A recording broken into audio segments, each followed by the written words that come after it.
ৰাম দিনেক ধনুক ধৰি সসৈন্যে নিপতি বনক গৈলন্ত মৃগ মাৰিবা প্ৰতি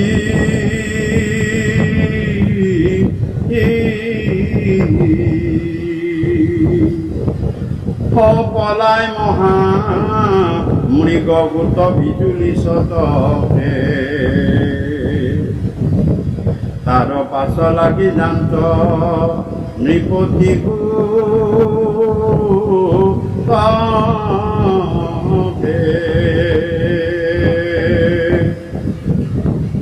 ৰাম পিৰিল ভাগরে দেখে দি গৈলা কতু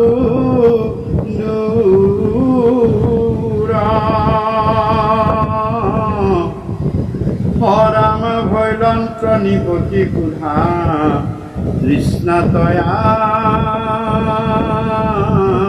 তুর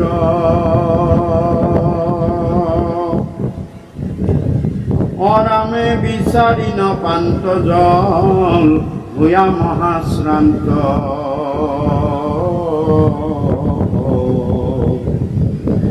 আসে আশ্রমে কপাসে তাতে পক্ষী লন্ত এ দেখন্ত শ্রমিক ঋষি পদ্মখন কৰি বায়ু মন নিৰুধিয়া আছে ধ্যান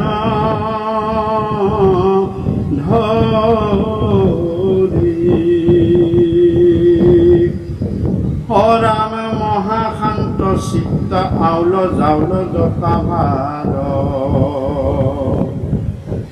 মিলি গৈল সমাধি চিন দিল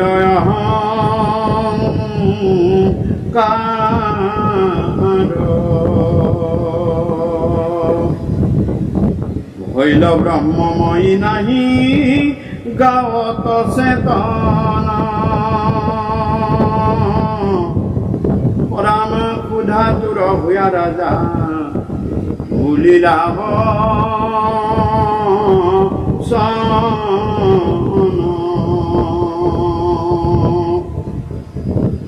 এরাম শুকায় উঠ কণ্ঠ মুখ কর জল দান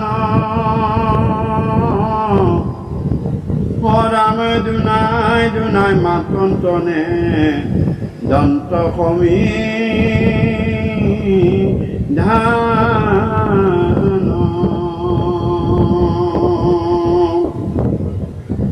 রাম তৃষ্ণায়ে পীড়িত নৃপ রাম খুঁজি নপায় পানী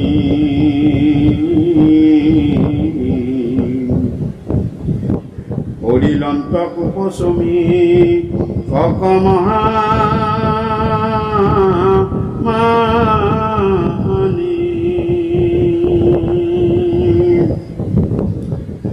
এটা দিনত ৰজাই সসৈন্যে তেওঁ মৃগ কৰিবলৈ বনলৈ গ'ল আৰু গৈ এটা তেওঁ মৃগ দেখিলে তেওঁ মৃগটো পিছে পিছে ইমান খেদিছে কিন্তু মৃগটো তেওঁ বধ কৰিব পৰা নাই শৰবিদ্ধ কৰিব পৰা নাই তেওঁ ভাগৰি পৰিছে তেওঁ যিমানেই মৃগটোৰ পিছে পিছে গৈছে সিমানেই তেওঁ বেছি জেদি হৈ মৃগটোক বধ কৰিবলৈ তেওঁ প্ৰাণপণে চেষ্টা কৰিছে গতিকে পশুবধ ৰজাৰ দ্বাৰা কৰা হৈছে আগতে সেইটো এটা মানে ক'ব গ'লে ৰজাসকলৰ এটা আমোদ প্ৰমোদৰ খেলেই আছিল আমি বননিত তেতিয়া অসংখ্য পশু আছিল আৰু পশুবিলাকক ৰজাই বধ কৰি তেওঁ এক প্ৰকাৰৰ খেল তেওঁলোকে নিজৰ বীৰত্ব আদিৰ পৰিচয় দিছিল আৰু ৰজায়ো তেনেদৰে মৃগটোক খেদি গৈছিল কিন্তু ৰজাই কোনো পৰ্যায়ে মৃগটোক মাৰিব পৰা নাছিল মৃগটোৱে তেওঁক এক প্ৰকাৰৰ সহজ ভাষাত ক'ব গ'লে পানী পানী খুৱাই দিছিল যিটো আমি কওঁ। আৰু এনেদৰে মৃগটোৰ পিছে পিছে ঘূৰি ফুৰোঁতে ৰজাও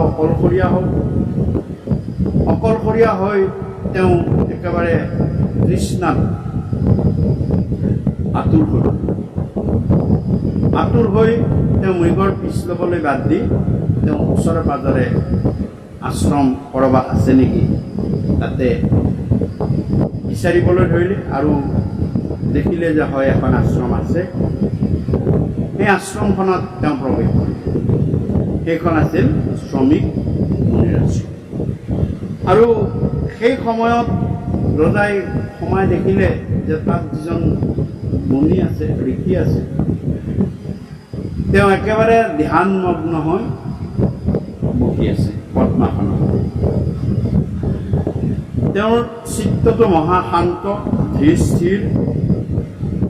আনকি তেওঁ লগে লগে ৰজাক দেখিও তেওঁ সেই অভিনয় কৰা নাছিল। এইটো কথা কৈছে যে মহাশান্ত চিত্ত আউল জাউল জতা ভাৰ। জতা যেতিয়া মানে আউজাউল হৈ যায়, তেওঁ বহুদিন আগৰ পৰাই সেই ধ্যান কৰি আছিল আৰু তেওঁ সমাধিত বিলীন হৈ গুচি গৈছিল। তেওঁৰ গাত যিটো জড়জাগতিক চেতনাবোধ সেইটো নাথাকি তেওঁ ব্ৰহ্মময়, তেওঁ ব্ৰহ্মৰ লগত সংযোগ হৈ তেওঁ সমস্তখিনিকে ব্ৰহ্মময় চিন্তাত নিমগ্ন আছিল। এইখিনি ৰজাই গোটেই কথাখিনি দেখিছিল, কিন্তু তেওঁৰ মাথাত তেতিয়া পলি চলি আছিল। যেতিয়া মাথাত পলি চলি থাকে তেতিয়া হিতাহিত জ্ঞানটো নাইকিয়া হৈ যায়। আৰু ৰজায়ো এনেকুৱা এজন ব্ৰহ্ম ধ্যানত সংযুক্ত হৈ থকা, ধ্যান সমাধিত তেওঁ বিলীন হৈ গৈ থকা ধ্যানমগ্ন যোগী বা ঋষি এজনক পানী এগিলাচ খোজা কথাটো হিতাহিত জ্ঞানহীন হৈ পৰাৰ এটা চিন। তেওঁ জানিব লাগে যে এইজন মহা ঋষিয়ে যে ব্ৰহ্মত বিলীন হৈ গৈ আছে, তেওঁ মোক কেতিয়াও মোৰ কথা নুশুনে, মোৰ কথাত তেওঁ এই জগতত নাই, তেওঁ আন এখন জগতত পৰম ব্ৰহ্মৰ লগত ব্ৰহ্মৰ সম্পৰ্ক স্থাপনত তেওঁ মগ্ন হৈ আছে। গতিকে মই ইয়াত পানী খুজি লাভ নাই। তেওঁ জড়জাগতিক অৱস্থাত, তেওঁ চলন ফুৰণ ক্ৰিয়ন অৱস্থাত তেওঁ নাই। কিন্তু সেই কথাখিনিও ৰজাই মানে চিন্তা কৰি নেপালে, কাৰণ তেওঁৰ মাথাত ইতিমধ্যে পলিয়ে চলিছে। গতিকে আমাৰো বাস্তৱ জীৱনত কিছুমান লোকে এনেকুৱা কৰে যিটো সকলোৱে জানে যে এইটো অৱস্থাত তেওঁ এই কৰিবলগীয়া অৱস্থাত নাই। তেনেকুৱা অৱস্থাতেই তেওঁ আহি উপদ্ৰৱ কৰে, নানান অত্যাচাৰ কৰে, গালি গালাজ পাৰে, যাতে তেওঁ বিভিন্ন ধৰণৰ বাদ অপবাদেৰে গালি গালাজ কৰে বা বাদ অপবাদ দিয়ে। গতিকে আচলতে সেইটো কেতিয়াও নহয়। তেওঁ কি অৱস্থাত আছে, তেওঁ তোমাক সহায় কৰিব পৰা অৱস্থাত আছে নে নাই, তেওঁ তোমাক মাতষাৰ দিব পৰা অৱস্থাত আছে নে নাই, তেওঁ তোমাক ওচৰত আহি থিয় দিব পৰা অৱস্থাত আছে নে নাই, এইবিলাক কথা বুজিব লাগে, জানিব লাগে। আৰু জানি তেওঁৰ ওপৰত বিশেষ মন্তব্য, তেওঁ যিকোনো সমালোচনা আলোচনা কৰাৰ এটা ব্যৱস্থা কৰিব লাগে বা সমালোচনা আলোচনা সেই হিচাপে কৰিব লাগে। কিন্তু যদি কৰি চলি থাকে এইবিলাক ন্যায় অন্যায়, উচিত অনুচিত, যথাযোগ্য সময়ত যথাযোগ্য কাম কৰে বা নকৰে, এইবিলাক কথা বিবেচনা কৰাৰ বাহিৰত। ৰজাই তেনেদৰে ঋষিক গৈ পানী বিচাৰিলে। তেতিয়া ঋষিয়েতো কোনো ধৰণৰ উত্তৰ নিদিলে আৰু তেতিয়াই ৰজাৰ খং উঠিলে। এই যে তিনিটা পৰ্যায় গৈছে, প্ৰথমতে কামনা হ'ল, কামনাৰ পিছত লোভত কৰিলে, লোভৰ পিছত মোহ আহিলে আৰু মোহৰ পিছত এইবাৰ ক্ৰোধ আহিলে। সেই ঋষিৰ ওপৰত ক্ৰোধ কৰিলে আৰু ঋষিৰ ওপৰত ক্ৰোধ কৰি তেওঁ কি কৰিলে যে ঋষিক গালি গালাজ প্ৰথমতে কৰিবলৈ। কি বুলি গালি পাৰিলে? হে ৰাম জানো বোলে কোন ক্ষত্রিয় নাম কৃষক বকিলি আখি মোর আশ্রম তাতে খে অবজ্ঞা মুখ করে তমান এ আখি মুদি বকি ধরি আছে মিশা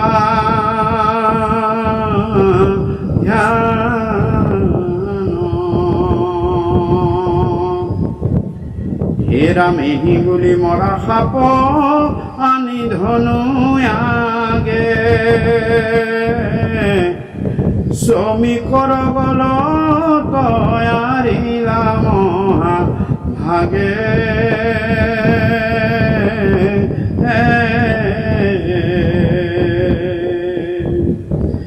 হেন মন্দমতি নতু মিলে একোকাল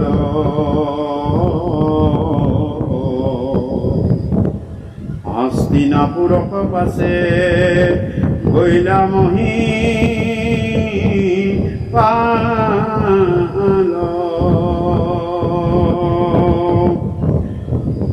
আৰু ঋষিক গালি পাৰিবলৈ ধৰিলে এনেদৰে ৰজাই যে এই ঋষিয়ে মিছাতে ধ্যান কৰি ইয়াতে বহি আছে। আচলতে মই তেওঁৰ আশ্ৰমত প্ৰৱেশ কৰাটো তেওঁ বিচৰা নাই। মই ক্ষত্ৰিয় কাৰণে, তেওঁ ব্ৰহ্ম ঋষি কাৰণে তেওঁ মোক নিকুলীয়া হীনকুলীয়া বুলি ভাবি তেওঁ মোক আশ্ৰমত সোমোৱাটো নিবিচাৰি তেওঁ মই অহাৰ কাৰণে মিছা ভাও ধৰি ইয়াতে বহি আছে। মোৰ ৰাজ্যৰ ভিতৰত, মোৰ দেশৰ ভিতৰত, মোৰ সীমাৰ ভিতৰত থাকি মোক অৱজ্ঞা, অপমান বা পিয়াহত পানী এগিলাচ নিদিয়া এইটো অনাচাৰী ৰীতি। গতিকে মই ইয়াক সমুচিত শাস্তি দিম। এইবুলি কি কৰিলে যে তেওঁ ওচৰতে সাপ এডাল মৰি আছিলে, সেইডাল ধনুখনৰ আগেৰে তুলি আনিলে, আনি এই ঋষিৰ গলত মেৰিয়াই দিলে। হেন মন্দমতি নতু মিলে একো কালে। এনেকুৱা আৰু মন্দমতি কাম কোনেও আগতে কৰা নাই। এজন ব্ৰহ্মসাধক, এজন ভগৱন্তৰ চিন্তাত নিমগ্ন ঋষিক এনেদৰে অপমান কৰাটো ৰজাৰ কাৰণে কিমান ভাল হয়।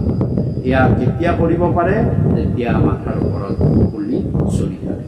আৰু কলিয়ে এইখিনি কৰাইছে, পিছত কথাখিনি খুব সুন্দৰভাৱে বৰ্ণনা কৰিছে।